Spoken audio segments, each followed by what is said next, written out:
para ma-impeach si VP Sara. Mga congressman, kanya-kanya ng hugas ng kamay. Ilang mga netizen nanindigan na hindi makakatakas ang mga mambabatas sa hagupit ng karma. Sa isang trending news online, tila umami na raw ang Cagayan de Oro representative na si Lordan Suan nang tila dahil sa pera, pumirma ang maraming kongresista. Tunay na nabulabog ang maraming taga-CDO, maging ang mga netizen na nakabasa ng controversial alleged statement ni Congressman Lordan Suan. Naging isa sa pinaka-trending topic ngayon online ang nasabing alleged statement na di umunay sinabi raw ng kongresista ng 1st District ng Cagayan de Oro na tila ginamit lamang raw ng mga Duterte ang taong bayan, at ang totoong nagsasabi ng buong katotohanan ay ang speaker na si Martin Romualdez maging ang administrasyon ni Pangulong Bongbong Marcos. Sa kanyang mga taga-suporta, tila sinabi pa di umano ni Attorney Lordan Suan na marami ang nagka-question sa kanya naging pagpirma, ngunit asahan raw nila na babahan ng ayuda dahil after daw nilang pumirma sa kagustuhan ng ilang mga kongresista, nag-provide daw si Martin Romualdez ng additional allowance o budget para maibigay sa mga Pilipinong nangangailangan ng tulong pinansyal. Ang mas nakapagpataas pa ng kilay ng maraming botante nang di mo sabihin na this is just the beginning. Accountability and real service will continue and I stand by my decision. Unquote. Matapos kumalat ang nasabing statement na ito, bugbog sarado sa mga taga Cagayan de Oro ang kanilang sariling congressman na si Representative Suan, kung saan tila kinamumuhian na siya lalo na ng mga botante. Tila matapos lamang kumalat ang nasabing balita, idinanay ito ng nasabing kongresista from CDO at sinabing wala raw katotohanan ang mga nasabing statement. Ngunit tila mukhang huli na ang lahat dahil kumalat ang balitang ito at hindi raw niya ma-i-deny na isa talaga siya sa pumirma para ma-impeach si VP Sara. Ito raw ang balita at ebidensyang hindi niya mapapasinungalingan dahil kitang-kita na siya ang lumagda sa kanyang sariling pangalan. Dahil dito, hindi na raw iboboto ng kanyang sariling kababayan ang kanilang sariling congressman na si Representative Lordan Suan matapos ang kumpirmado na isa ito sa pumirma para mapatalsik si VP Sara. Ayon sa kanyang naging comment post, whether it is true or not, one thing is for sure, pera ang kapalit ng pirma. Huwag tayong maglokohan, Congressman Suan, kahit mismong nasa loob ng Kongreso. Kung saan kayo sumasamba kay Romualdez, kalat ang balitang may makukuha kayong 150 billion kada isang kongresistang pumabor sa impeachment ni VP Sara. And don't deny this, na fake news dahil well spread ang balita at talagang may lagayan na naganap at magaganap. Imagine, pumirma ka lang to impeach VP Sara, you will have ayuda, namely 25 million pesos for AX, 25 million pesos for AKAP, and 100 million pesos for DPWH project na kayang-kaya niyong ibulsa dahil ganyan ang gawain ng mga kongresista.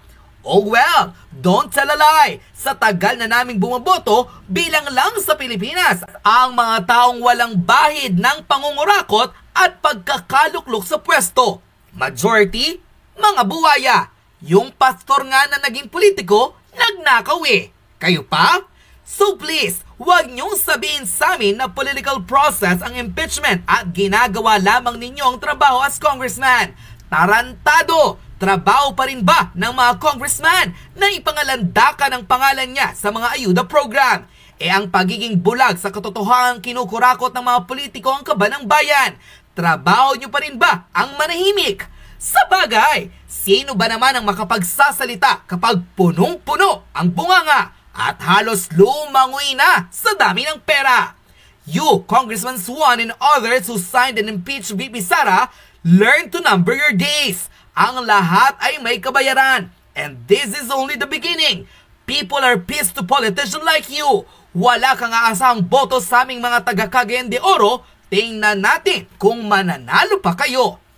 Unquote. Narito at panoorin ang resback ng maraming taga-suporta ni Vice President Sara Duterte sa controversial congressman ng Cagayan de Oro na si Representative Lourdes Juan, kung saan binatikos at pinagbantaang pang hindi na iboboto ng kanyang mga constituents matapos makumpirma na ito ang isa sa mga Mindanaoan na pumirma para mapatalsik si VP Sara. Panoorin ang full video! Oy, palakpakan natin mga kababayan, ang congressman na to. Honorable Lourdes Juan, congratulations sir. Sinabi niya dito na after daw pinost yung mga pangalan na bumoto na i-impeach si VP Sara, nagtanong daw yung mga kabag-anak niya bakit? Para masave ang laway niya, isa na lang explanation niya at ito. I voted yes because it was the right thing to do. VP Sara and her family must be held accountable for their wrongdoings. Inadmit niya dito na sumuporta daw siya noon sa mga Duterte, pero si Speaker Romualdez at si Bongbong Marcos Jr. ang nag-open ng kanyang mga mata. Mga Duterte daw ay ginagamit lang sila. Hindi daw sila yung totoong magandang halimbawa ng mga leader sa ating bansa. Ito ng pinakamalala. To my supporters, I know you stand with me. Rest assured, the ayuda is coming. After we voted yes, Speaker Romualdez provided additional budget, allowing us to give even more assistance to the people. Hoy, napaka-honest naman ng congressman na to. May bigayan ngang nangyari. This is just the beginning. Tama ka, nagsisimula pa lang itong bigayan. So sa mga anti-Duterte na nagsasabing fake news daw na may bigayang nangyari, ayan, tanungin yung congressman na yan.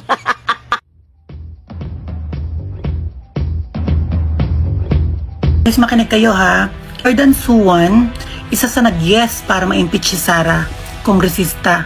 Basahin natin yung pangatlong paragraph ng sinabi niya. Statement niya ito dahil marami daw nagtatanong sa kanya na bakit niya yun ginawa. Ang pagboto, ang pag-yes. To my supporters, I know you stand with me. Rest assured, the ayuda is coming.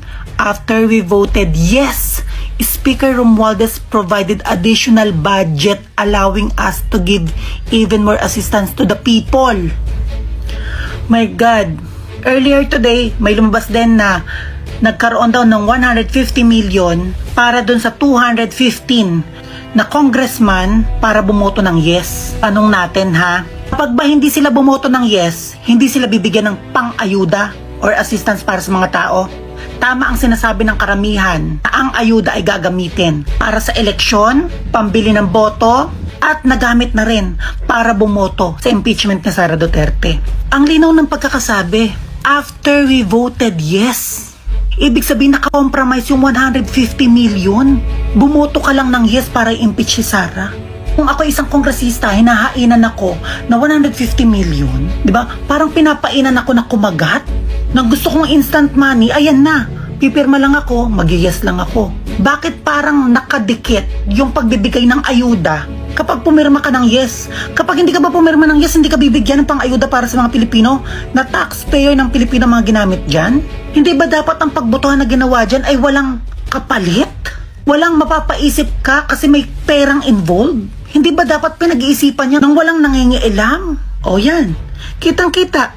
After we voted yes, Speaker Romualdez provided additional budget. Nagdagdag pa ng budget kasi bumoto ng yes. Ano, sino nagsisinungaling? Yang kongresistang yan na bumoto ng oo? Isa sa nag-yes yan, no? Guys, gumising kayo. Ang ipinambabato kay Sara ay 125 million. Kami alam na namin yan ay isang malaking kasinungalingan. Pero bibigyan ko kayo ng math. 150 million pinamigay na ayuda, ginamit pa tong ayuda ha, para sa bawat kongresista na bumoto ng yes ma-impeach si Sara. 150 million times 215 na kongresista. Kung yan lang ang bibigyan, baka hindi bibigyan yung mga kongresistang nag-no, hindi bumoto. 215 times 150 million, ilang bilyon yan? Gets nyo yung logic? Na yung 125 million na binabato kay Sara, ginastusan ng bilyon-bilyon para ma-impeach. Hindi totoo yung sinasabing lakaw ni Sara. Ang gusto ng mga yan is matanggal si Sara dahil may plano yung mga yan. Kitang-kita. Nakakaloka naman itong kongresistang to. Bakit siyang pang-statement? Hindi mo alam kung nag-iisip. Hindi ko alam kung nagbibigay siya ng hint. Nakatanggap ako. Nag-yes ako. Pero ito ang nangyari. Hindi ko alam kung ganyan ha. Pero kung ganyan, ibig sabihin matalino siya. Pero kung yan ay nasa puso niya talaga yung statement na yan, Diyos ko naman, attorney. Parang nilaglag mo naman yung lolo nyo. My God. Oh my God. As in, tuwang-tuwa ibang tao na si Sara ay na-impeach. Ayan, wala na kayong pera. PhilHealth nyo nga kaka-announce lang, bankrupt na.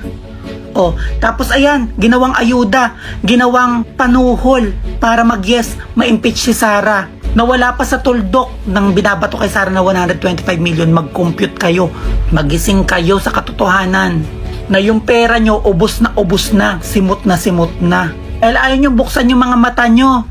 Ayan, sinasampal kayo ng katotohanan. Kakampi na nila yan. Kaalyado na nila. Isa sa mga nag-interview kay Rodrigo Duterte nung ininday siya sa Congress. My goodness. Oh, grabe ha.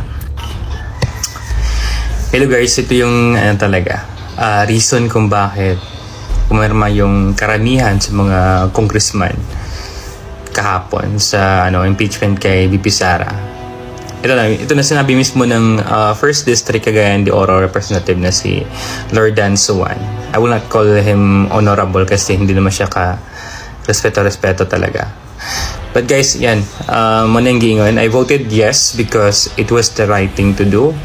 VP Sara and her family must be held accountable for their wrongdoings. I admit I once supported the Duterte, but Speaker Romualdez and President Bongbong opened my eyes.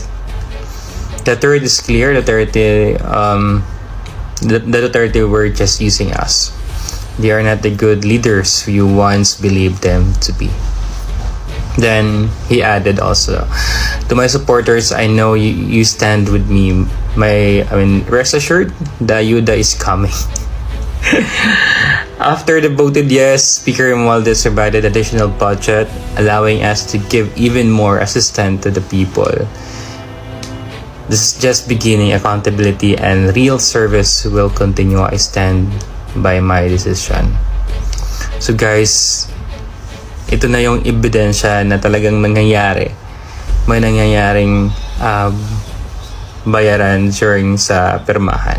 I'm not sure kung naibigay na ba or since pinangako pa lang na magkakaroon ng additional funds or support yung si Martin Romualdez sa kanila para sa ayuda, so malamang. Baka nga totoong sinabi ni Abato na 150 million yung binigay bawat congressman na pumirma doon sa impeachment. Okay? Nakakaya to be honest, kasi yung mga kapamilya mo, yung mga relatives mo nag-message sa'yo, bakit ganyan, bakit pumirma ka, and then ito yung isasagot mo. So it means isa kang bayaran, isa kang politicians na nakadepende lang sa pera. Kung anong bigay ng nasa taas, kukunin mo naman. So this is an example of crocodile talaga, yung mga crocs or mga buhaya sa Kongreso. And Lord and Suwan, talagang pinatunayan niya na buhaya siya, diba? See kung paano ginamit ni Romualdez yung pera ng bayan para sa sariling interest nila.